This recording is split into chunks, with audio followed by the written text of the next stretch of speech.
Somos iglesia, somos familia, que extendemos nuestra casa hasta llegar a la intimidad de su hogar y así inspirarle día a día con mensajes prácticos y de valioso contenido que le guiarán al bienestar familiar, personal y espiritual.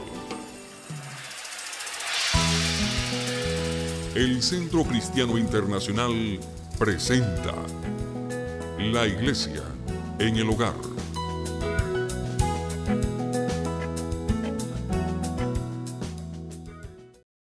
Versículo 4 de Hechos 8. Los que se habían dispersado predicaban la palabra por donde quiera que iban. Felipe bajó a una ciudad de Samaria y les anunciaba al Mesías. Al oír a Felipe y ver las señales milagrosas que realizaba, mucha gente se reunía y todos prestaban atención a su mensaje. De muchos endemoniados los espíritus malignos salían dando alaridos y un gran número de paralíticos y cojos quedaban sanos, y aquella ciudad se llenó de alegría. Saltemos al versículo 14. Cuando los apóstoles que estaban en Jerusalén se enteraron de lo que los samaritanos habían aceptado la palabra de Dios, les enviaron a Pedro y a Juan. Estos, al llegar, oraron por ellos para que recibieran el Espíritu Santo, porque el Espíritu aún no había descendido sobre ninguno de ellos, solamente habían sido bautizados en el nombre del Señor Jesús. Entonces Pedro y Juan les impusieron las manos y ellos recibieron el Espíritu Santo. Sirva esta palabra, amados, para reflexionar sobre el tema que propongo a ustedes, la intervención favorable de Dios. Venga conmigo en oración. Señor, que esta palabra no solamente, oh Dios, sea fresca a nuestro pensamiento, sino que vaya directo, Señor, a nuestras necesidades, especialmente en aquellas donde sentimos tener necesidad de que algo nuevo acontezca que venga de ti favorablemente. Concédenos dirección en el nombre de Jesús. Amén. Siéntese, por favor. Seguramente usted, como yo, habrá leído o habrá escuchado o habrá dicho en alguna ocasión esta frase: Dios escribe derecho sobre líneas torcidas. ¿La recuerdan? ¿La puede repetir conmigo? Dios escribe derecho sobre líneas torcidas. Esto me hace recordar en cuántos momentos de mi vida, aunque motivado de buena gana, con una buena intención, cosas que emprendí terminaron mal. No soy una persona exenta de lo que cualquiera de ustedes puede experimentar en la vida, que motivado por alguna buena razón, usted emprende algo o llega a creer algo que a la postre no era correcto, aunque tenía una buena intención. Y la idea con esto, hermanos, es que probablemente ahora mismo usted podría estar siendo víctima, por ejemplo, de alguna actitud despectiva y de rechazo en personas que por motivaciones aparentemente correctas están haciendo lo incorrecto con su vida. O bien, podría ser que usted es la persona que está haciendo algo motivado probablemente por alguna razón que usted considera de peso, pero algo que es dañino para otro. Esas son nuestras líneas torcidas en las que uno intencionalmente tiene un buen propósito, pero cuando vas desarrollando su plan, cuando va desarrollando su acción, cuando va desarrollando su vida, va escribiendo de manera torcida y necesita urgentemente la intervención de Dios para corregir lo que no está bien hecho. Mi experiencia personal corrobora que allí donde algo ha salido mal y mal trazado, Dios puede intervenir favorablemente para sacar provecho a nuestra vida y para su gloria. Ahora, la pregunta a la que quiero responder con ustedes esta mañana es la siguiente.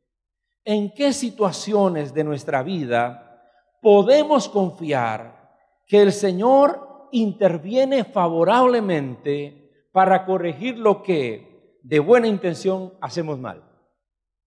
¿En qué situaciones de mi vida y de la suya uno podría confiar plenamente de que a pesar de estar errando por motivos que uno pareciera ser buenos, Dios va a intervenir para corregir eso que no estamos haciendo bien? Esta es la pregunta a la que responderé de seguido. En primer lugar, podemos saber que Dios va a intervenir favorablemente en nuestra vida cuando estás desenfocado. Destaco la frase inicial del capítulo 8. Miren ustedes cómo comienza allí, en la Nueva Versión Internacional lo dice de esta manera. El versículo dice, y Saulo estaba allí aprobando la muerte de Esteban. ¿Se da cuenta? Alguien está haciendo algo indebido, según él, por una razón correcta. ¿Cuál era la razón que justificaba a Saulo aprobar la muerte del primer mártir cristiano? La explicación la da el mismo Pablo en Filipenses, en el capítulo 3, versículo 6. Pablo dice que él, en cuanto al celo, era perseguidor de la iglesia. ¿Qué está diciendo? Que él era un hombre celoso de las cosas de Dios, un hombre aferrado a las cosas de Dios, que su amor y su temor y su anhelo de la fidelidad a Dios le movió a perseguir a los cristianos. Una persona que está escribiendo con curvas por un motivo aparentemente correcto, pero que está haciendo daño. ¿Por qué? Porque está desenfocado. En Hechos, en el capítulo 22, versículo 3, cuando Pablo presenta una de sus defensas públicas acerca de su fe y su ministerio, él asegura lo siguiente. Dice, me eduqué en todo el rigor de la ley de nuestros padres y tenía tanto fervor religioso como ustedes ahora. Es decir, Pablo está diciendo, yo fui una persona educada en el rigor de la ley. Si tendría que justificar mi conducta, era esa. Yo era fiel a la ley. Yo era un hombre recto en la ley. Y tenía un fervor religioso como ustedes lo tienen. Un gran anhelo de Dios. Una magnífica intención. Pero una acción posterior que es digna y de una necesaria intervención de Dios para corregirlo. Uno puede, hermanos y hermanas, llegar a aferrarse a conceptos y a valoraciones a tal grado que la pasión por esos conceptos y por esas valoraciones lleguen a ser superior que nuestra capacidad de tolerar a otros. Hay gente que termina aferrado a cómo fue su herencia familiar, cuál fue sus conceptos y sus patrones de vida, y está tan seguro de que son tan verdaderos, que son tan sólidos, que deja de ser tolerante en sus relaciones aún más cercanas. No somos pocas las personas que a veces sobreponemos ciertos conceptos de vida, ciertos patrones de vida, ciertos ideales y ciertas creencias, las sobreponemos sobre nuestras relaciones interpersonales, como si las ideas y los conceptos tuvieran mucho más valor que las personas mismas. Este es Pablo, un hombre desenfocado, amante de su Dios, celoso de lo que tiene que ver con el proyecto de Dios. Pero su desenfoque en concepción no le permite ver el valor que la vida tiene, y cuando a Esteban lo están matando, él está consintiendo esa muerte. Y no solamente la consciente, sino que ustedes vieron ahí en el capítulo 8 que se convierte en un perseguidor en función de sus conceptos desenfocados. No deberíamos dudar de la buena intencionalidad de Saulo. Era un hombre genuino, pero desenfocado. Y que los hay, los hay. Y Dios, que escuchó a Esteban pedir, Señor, no les tomes en cuenta este pecado a la hora de morir, y Pablo estaba allí cerca. Dios, que escuchó a Esteban pedir que no le tomara en cuenta aquella acción de tortura y muerte, Él pone especial atención en Saulo. Era como que la oración de Esteban dirigió la mirada de Dios hacia Saulo y dice, tiene una motivación correcta, pero está escribiendo líneas torcidas. Hay que corregirlo, hay que intervenir en él. Pablo escribía líneas torcidas por equivocación y el Señor decidió interferir favorablemente en su vida, y ustedes tienen ahí el relato en el capítulo siguiente, en el capítulo 9, versículos 1 a 5. El hombre anda en persecución de cristianos y va hasta la ciudad de Damasco, y camino hacia esa ciudad, el Señor se le aparece en medio de una luz resplandeciente y le dice, Saulo, Saulo. Si me permite, yo lo diría de esta manera, Saulito, estás escribiendo mal, estás desenfocado, me estás persiguiendo a mí, que soy tu Dios. Saulo, Saulo, ¿por qué me persigues? Amados, yo tengo una alta confianza en que nadie mejor que el Señor para intervenir favorablemente en las actitudes y en los pensamientos cerrados de quienes amo y con quienes me relaciono. Hace ya bastante tiempo que dejé la tendencia a pelearlo todo. Hace bastante tiempo que dejé la tendencia a que ante cualquier situación yo tenía que mostrar cuál era la posición correcta. Hoy digo, Señor, hay cosas de mi familia, hay cosas de mis amigos, hay cosas de mis hermanos, hay cosas de la gente con la que trabajo y me rodeo que yo no voy a poder cambiar, pero tú puedes intervenir favorablemente, sobre todo cuando observo desde un criterio totalmente limitado que podrían estar desenfocados.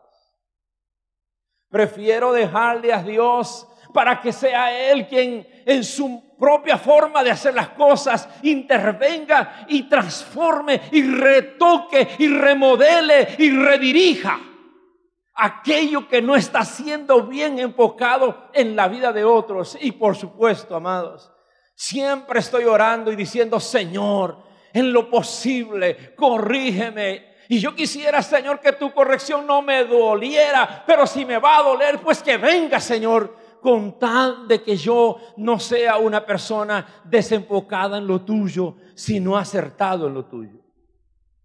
Así que en primer lugar, en esas líneas torcidas, Dios interviene cuando estamos desenfocados. La segunda, le llamo cuando estás paralizado. Y le hago observar en el capítulo 1 de Hechos, el versículo 8, que usted recordará, son las últimas palabras de Jesús antes de ascender al Padre.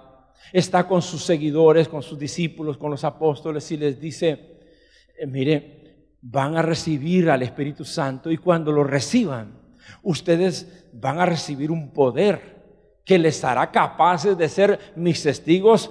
¿En dónde? En Jerusalén. ¿Qué más dice?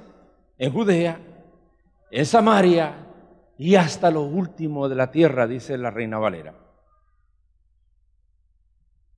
Durante 7 capítulos, después de ese, en capítulo 1, 2, 3, hasta el 7º capítulo, los apóstoles que habían escuchado a Jesús decirle, ustedes me van a ser testigos hasta lo último de la tierra, durante esos 7 capítulos, los apóstoles se concentraron en Jerusalén y no se expandieron hacia donde se les había encomendado hacerlo. No fueron.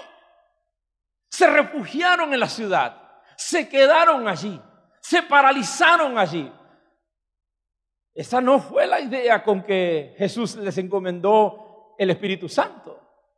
Esa no fue la idea tampoco de la encomienda para lo cual el Espíritu Santo les había sido dado. Pero se quedaron en Jerusalén. No crean que había una mala intención en ellos de quedarse en Jerusalén. No, no, no. Uno puede observar cómo repetidamente, como lo dice Hechos capítulo 6, versículo 7, la palabra de Dios crecía y se difundía y el número de los discípulos aumentaba considerablemente. ¿En dónde? En Jerusalén. E incluso muchos sacerdotes obedecían a la fe. Así que no era una mala intención. Parecía que estábamos en un buen momento. Estamos en Jerusalén porque la cosa está creciendo aquí. En pocas palabras, a pesar de haber recibido varias amenazas, varios de los apóstoles sufrieron de eso, ellos tenían éxito. Ya en el capítulo 4, en el versículo 4, se dice que el número de los creyentes llegaba a 5,000 personas. Pensemos que estamos hablando 2,000 años atrás, en una ciudad relativamente pequeña, de una población relativamente escasa con relación a las grandes ciudades de hoy. Y allí en Jerusalén, poco tiempo después, la iglesia está congregando a más de 5,000 personas. Más de 5,000 hombres, dice la Escritura. Así que parecía que había éxito. Pero saben, amados, aún el éxito tiene la capacidad de paralizarnos en aquello que suele ser prioritario para Dios. No hay cosa que pueda ser más engañosa que cuando uno está teniendo éxito y creer que esto que está siendo exitoso es la voluntad de Dios. Caramba, si esto está siendo exitoso, en esto me quedo. Aquí yo no me muevo. Pero esa no era, repito, no era la encomienda de Jesús. Recibirán poder y me serán testigos en Jerusalén, sí, pero en Judea, en Samaria y hasta lo último de la tierra. La permanencia en Jerusalén era una obediencia incompleta, de acuerdo con el plan señalado por Jesús. En ese aspecto los apóstoles estaban escribiendo en líneas torcidas. Yo le llamaría, sufrían de una parálisis misionera. Se quedaron en Jerusalén. Pero amados, Dios escribe derecho en medio de nuestras líneas torcidas. Y dice que una circunstancia dolorosísima, como fue el martirio de Esteban, hace que surja una persecución de la iglesia en Jerusalén, lo que los obligó a huir ¿a dónde? A Judea y a Samaria. ¿Se dan cuenta? A Judea y a Samaria. Cuando leemos Hechos 8, los versículos que leímos ahí del 4 al 8, dice que los cristianos en la estampida en que van, en la persecución, mientras que van caminando, van hablando de Jesucristo. ¿A dónde fueron? Justamente a Samaria. Y allí la gente recibe con gran entusiasmo la palabra de Dios, y hay liberación, y hay sanidad, y hay milagros, y la gente se llena. Dice que nunca lo dice de otra, en otro caso no lo vuelve a señalar. Dice que aquella ciudad se llenó de alegría. Claro, le había sido dado el Espíritu Santo a los apóstoles para ir a llenar de alegría la ciudad. Pero no solamente la de Jerusalén, mucho más allá. Uno puede concluir que aunque nos estanquemos en aspectos sustanciales de nuestra vida, Dios siempre sabrá utilizar alguna palanca para movernos al siguiente y mejor episodio de nuestra vida.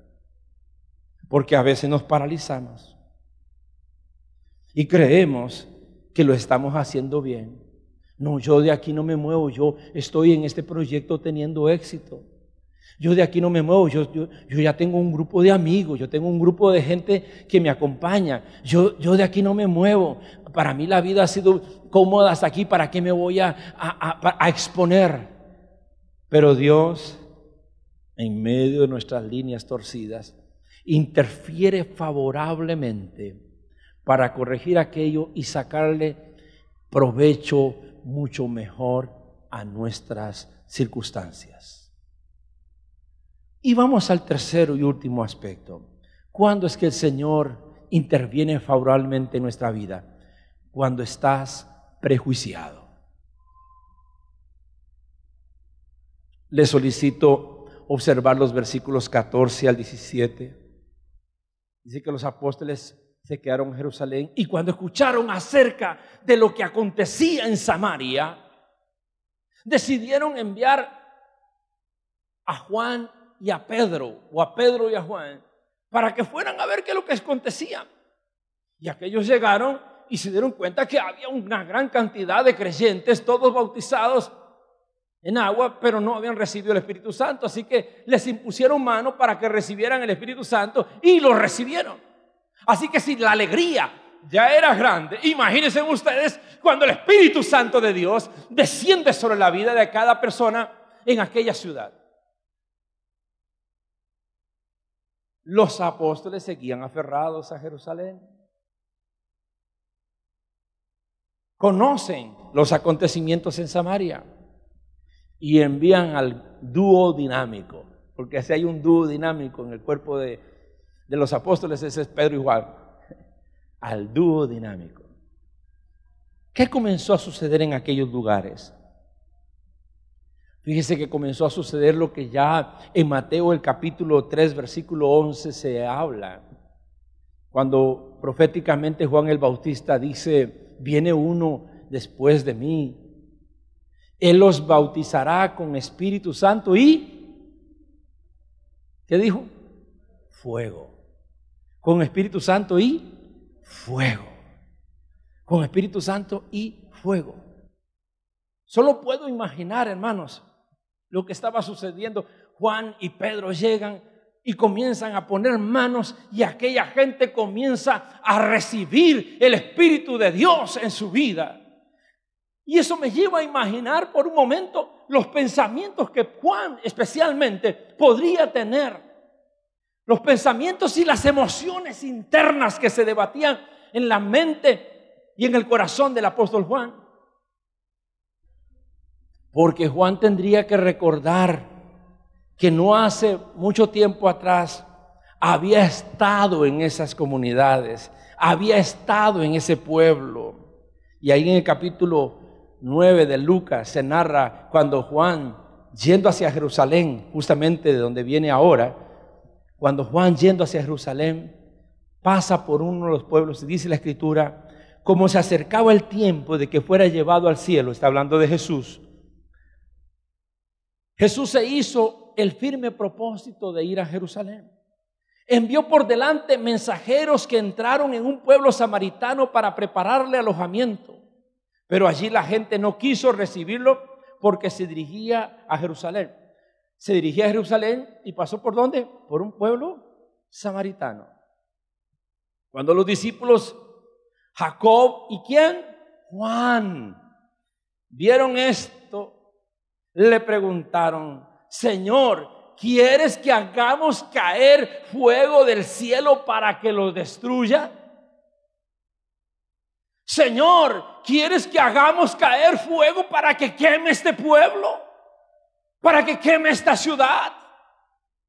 Así que yo creo que cuando Juan vuelve allí, de pronto está con los samaritanos creyendo y ve, sí, Juan, allí hay algo que está aconteciendo extraordinario. porque había pedido fuego del cielo para la ciudad.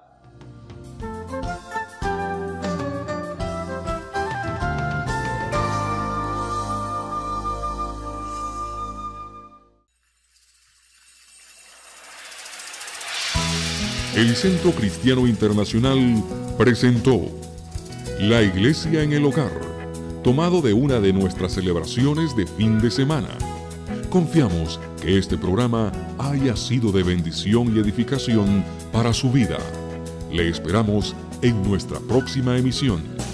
El Centro Cristiano Internacional es la iglesia central de la Red Mundial CCI. Visítenos. Estas son nuestras celebraciones.